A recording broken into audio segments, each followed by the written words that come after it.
जय भोलेनाथ की रुद्र संहिता सृष्टि खंड 20वां अध्याय। भगवान शिव का कैलाश पर्वत पर गमन और सृष्टि खंड का उपसंहार। ब्रह्मा जी बोले, हे नारद, हे मुने, कुबेर के तपोबल से भगवान शिव का जिस प्रकार पर्वत श्रेष्ठ कैलाश पर शुभागमन हुआ वह प्रसंग सुनिए।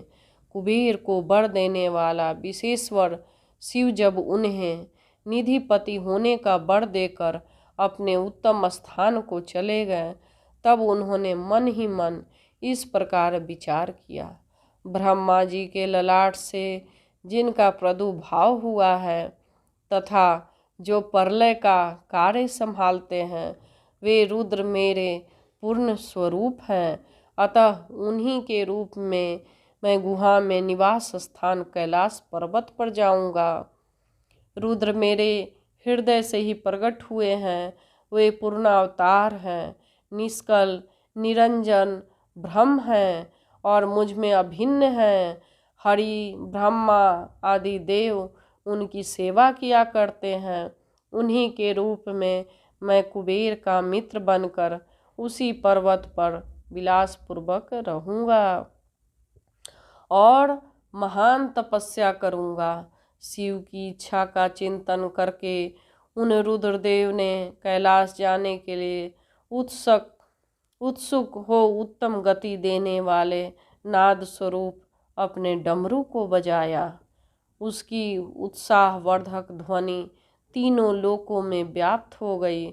उसका विचित्र एवं गंभीर शब्द आहान की गति से युक्त अर्थात सुनने वाले को अपने पास आने की प्रेरणा दे रहा था।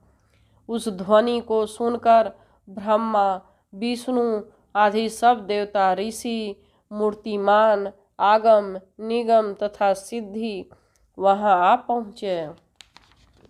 देवता और असुर सब लोग बड़े बड़े उत्साह में भरकर वहां आए। भगवान शिव के समस्त पार्षद जहाँ कहीं भी थे वहाँ से उस स्थान पर पहुँचे। सर्वलोक वंदित महाभाग समस्त गणपाल भी उस स्थान पर जाने के लिए उद्यत हो गए।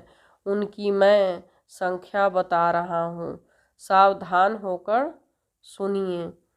शंकरन नाम का गणेश्वर 1 करोड़ गणों के साथ, केकराक्ष 10 करोड़, विकृत 8 करोड़ गणों के साथ जाने के लिए एकत्रित हुए।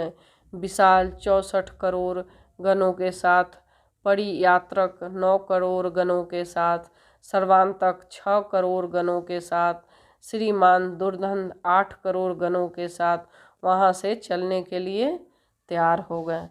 गण श्रेष्ठ जालंक 12 करोड़ गणों के साथ, समत 7 करोड़ गणों के साथ, श्रीमान विकीर्तानन उतने ही गणों के साथ जाने के लिए तैयार हुए। कपाली 5 करोड़ गणों के साथ, मंगलकारी संदार अपने 6 करोड़ गणों के साथ, कंटुक तथा कुंडक नाम के गणेश्वर भी 1-1 करोड़ गणों के साथ, वृषभ और चंद्रतापन नामक गणाध्यक्ष भी अपने अपने 8 करोड़ गणों के साथ कैलाश चलने के लिए वहां पर आ गए। 1000 करोड़ गणों से घिरा हुआ महाकोश नामक गणपति भी वहां आ पहुंचा।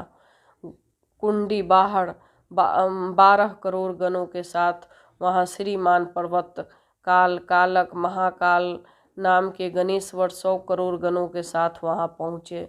अगिनक 100 करोड़, अभिमुख 1 करोड़, आदित्य मूर्धा था धनावा 1-1 करोड़ गणों के साथ आए। सनाह और कुमुद 100 करोड़ गणों के साथ, अमोघ कोकिल और सुमंत्रक 1-1 करोड़ गणों के साथ, काकपाद नामक एक दूसरा गण 60 करोड़, सनातक नाम गणेश्वर के 60 करोड़ गणों के साथ लेकर चलने के लिए वहां आ गए। महाबल पिंगल नामक गणेश्वर 9-9 करोड़ गुणों सहित उपस्थित हुए। गणों के सहित नील एवं पूर्णभद्र नामक गणेश्वर भी 90-90 करोड़ गणों के साथ वहां आए। महाशक्तिशाली चतुर्भक्त नाम गणेश्वर 7 करोड़ गणों से घिरा हुआ कैलाश जाने के लिए वहां आ पहुँचे। 120 करोड़ गणों के आविर्त होकर सर्वेश नाम का गणेश्वर भी कैलाश चलने के लिए वहां आया। काष्ठगुड़, सुकेश और वृषभ नामक गणपति 64 करोड़, चैत्र और स्वामी नकुलीस स्वयं 7 करोड़ गणों के से कैलाश गमन के लिए आए। लोकांत, दीपमान, दैत्य, नंद प्रभु, देव, भृंगी, मान, देवादि देवप्रिय, ऋटि, अश्नि, भानुक तथा सनातन नाम के गणपति 64 करोड़ गणों के साथ वहां पर उपस्थित हुए। नंदीश्वर नाम के महाबलवान गणाधीश 100 करोड़ गणों के साथ कैलाश चलने के लिए वहां आ पहुँचे। इन गणाधिपतियों के अतिरिक्त अन्य बहुत से असंख्य शक्तिशाली गणेश्वर वहां कैलाश चलने के लिए आए। यह सब भुजाओं से तथा जटा मुकुट धारण किए हुए थे। सभी गण चंद्रमा के आभूषण से शोभामान थे। सभी के कंठ नील वर्ण थे और 3-3 नेत्रों से युक्त थे। सभी हार, कुंडल, केयूर और मुकुट आदि आभूषणों से अलंकृत थे। ब्रह्मा, इंद्र, विष्णु समान अनिमादि अष्ट महासिद्धियों से युक्त करोड़ों सूर्यों के समान देदीप्यमान सभी गणेश्वर वहां पर आ गए। इन गणाध्यक्षों के अतिरिक्त निर्मल प्रभा मंडल से युक्त महान आत्मा वाले तथा भगवान शिव के दर्शन के लालसा से परिपूर्ण अन्य अनेक गणाधिप अत्यंत प्रसन्नता के साथ वहां जा पहुँचे। विष्णु आदि प्रमुख समस्त देवता वहां जाकर भगवान सदाशिव को देखकर हाथ जोड़कर नतमस्तक होकर उनकी उत्तम स्तुति करने लगा। इस प्रकार विष्णु आदि देवताओं के साथ परमेश्वर भगवान महेश महात्मा कुबेर से प्रेम की वशीभूत कैलाश को चले गए। कुबेर से भी सब परिवार भक्ति पूर्वक नाना प्रकार के उपहारों से वहां आए हुए भगवान शंभु की आदर पूजा की। तत्पश्चात उसने शिव को संतुष्ट करने के लिए उनका अनुगमन करने के वाले विष्णु आदि देवताओं और अन्य गणेश्वरों का भी विधिवत पूजा किया। उसके बाद उसकी सेवा को देखकर अति प्रसन्नचित्त भगवान शंभु कुबेर का आलिंगन कर और उसका सिर सूंघकर अलकापुरी के अति निकट ही अपने समस्त अनुगामियों के साथ ठहर गए। तदंतर भगवान शिव के विश्वकर्मा को अपने तथा दूसरे देवताओं भक्तों के लिए वहां पर्वत पर निवास हेतु यथोचित निर्माण कार्य करने की आज्ञा दी। हे मुने, विश्वकर्मा ने अपना शिव की आज्ञा से वहां जाकर यथाशीघ्र ही नाना प्रकार की रचना की। उस समय विष्णु के प्रार्थना से शिव प्रसन्न हो उठे और कुबेर पर अनुग्रह करके वे कैलाश पर्वत पर चले गए। शुभ मुहूर्त में अपना निवास स्थान में प्रवेश कर भक्त वत्सल उन परमेश्वर ने अपने प्रेम से सबको सनाथ कर दिया। सभी प्रमुदित विष्णु और आदि देवता, मुनिगण और अन्य सिद्धजनों ने मिलकर प्रेम पूर्वक सदाशिव का अभिषेक किया। हाथों में नाना प्रकार उपहार लेकर सबने क्रमशः उनका पूजन किया। बहुत महोत्सव के साथ सामने खड़े होकर उनको आरती उतारी। हे मुने, उस समय आकाश से मंगल सूचक पुष्प वृष्टि होने लगी और अत्यंत प्रसन्न होकर गान करती हुई अप्सराएं नाचने लगी। सब ओर जय जयकार और नमस्कार से सुसंस्कृत शब्द गूंजने लगी। उस समय चारों ओर से एक महान उत्साह व्याप्त था जो सबके सुख को बढ़ा रहा था। उस समय सिंहासन पर बैठकर भगवान सदाशिव अत्यंत सुशोभित हो रहे थे और विष्णु आदि सभी लोग बार बार उनकी यथोचित सेवा कर रहे थे। तभी देवताओं ने पृथक पृथक रूप से अर्थ भरी वाणी और अभीष्ट वस्तुओं से लोक मंगलकारी भगवान शंकर का स्तवन वंदन किया। प्रश्चित सर्वेश्वर स्वामी सदाशिव ने उनकी स्तुति को सुनकर प्रेम पूर्वक उन्हें मनवांछित वर दिए। हे मुने, अभीष्ट कामनाओं से परिपूर्ण प्रश्नचित वे सभी देव, मुनि और सिद्धजन भगवान शिव की आज्ञा से अपने अपने धाम को चले गए। मैं भी विष्णु के साथ प्रसन्नतापूर्वक चलने के लिए उद्यत हुआ।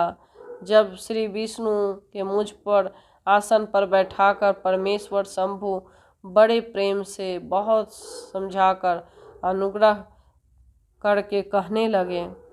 शिव जी बोले, हे हरे, हे विधे, हे तात, सदैव तीनों लोकों का सृजन और संरक्षण करने वाले, हे सूर श्रेष्ठ, आप दोनों मुझे अत्यंत प्रिय हैं। अब आप दोनों निर्भय होकर मेरी आज्ञा से अपने अपने स्थान को जाएं। मैं सदा आप दोनों के सुख प्रदान करने वाला हूँ और विशेष रूप से आप दोनों के सुख दुख को देखता ही रहूँगा। भगवान सदाशिव के वचन सुनकर मैं और विष्णु दोनों प्रेम पूर्वक प्रणाम करके प्रसन्नचित होकर उनकी आज्ञा से अपने अपने धाम को लौट आए। उसी समय प्रसन्नचित भगवान शंकर निधिपति कुबेर का भी हाथ जोड़कर उन्हें अपने पास बैठाकर यह शुभ वाक्य कहने लगे। हे मित्र, तुम्हारे प्रेम के वशीभूत होकर मैंने तुम्हारा मित्र बन गया हूँ। हे पुण्यात्मन, भय रहित होकर तुम अपने स्थान को जाओ, मैं सदा तुम्हारा सहायक हूँ। भगवान शंभु के इस वचन को सुनकर प्रसन्नचित कुबेर उनकी आज्ञा से प्रसन्नतापूर्वक अपने धाम को चले गए। योगपरायण, सब प्रकार के स्वच्छ मंद तथा सदा ध्यान मग्न रहने वाले भगवान शिव अपने गणों के साथ उस पर्वत श्रेष्ठ कैलाश पर निवास करने लगे। कभी भी अपने आत्म स्वरूप ब्रह्मा का चिंतन करते थे, कभी योग में तल्लीन रहते थे, कभी स्वच्छंद मन से प्रेम पूर्वक अपने गणों को इतिहास सुनाते थे और कभी विहार करने में आतुर भगवान महेश्वर अपने गणों के साथ कैलाश पर्वत की टेढ़ी मेढ़ी उबड़ खाबड़ गुफाओं तथा कंदराओं में और अनेक सुरम्य स्थानों पर प्रसन्नचित होकर विचरण करते थे। इस प्रकार रुद्र स्वरूप परमेश्वर भगवान शंकर, जो नाना प्रकार की योगिनियों से सर्वश्रेष्ठ हैं, उन पर अपने उस पर्वत पर अनेक लीलाएं की। इस प्रकार बिना पत्नी के रहते हुए परमेश्वर सदाशिव कुछ समय व्यतीत करने लगे। बाद में दक्ष पत्नी से उत्पन्न सती को पत्नी के रूप में प्राप्त किया। तदंतर हे देवर्षि, हे महेश्वर, उन दक्ष पुत्री सती के साथ विहार करने लगे। इस प्रकार सती के साथ पति रूप में लोकाचार परायण रहते हुए भी वे बहुत ही सुखी थे। हे मुनीश्वर, इस प्रकार मैंने आपको रुद्र के अवतार का वर्णन कर दिया। मैंने उनका कैलाश आगमन और कुबेर के साथ उनकी मित्रता का प्रसंग भी कह दिया। कैलाश के अंतर्गत होने वाली उनकी ज्ञानवर्धनी लीला का वर्णन कर दिया है। इस लोक और परलोक में सदैव सभी मनवांछित फलों को प्रदान करने वाली है। जो एकाग्रचित होकर इस कथा के सम्यक रूप से पढ़ता है अथवा सुनता है, उस लोक में सुख भोग कर परलोक में मुक्ति प्राप्त करता है। जय भोलेनाथ की जय। शिव महापुराण सृष्टि खंड समाप्त, पूर्ण रूप से समाप्त। जय भोलेनाथ।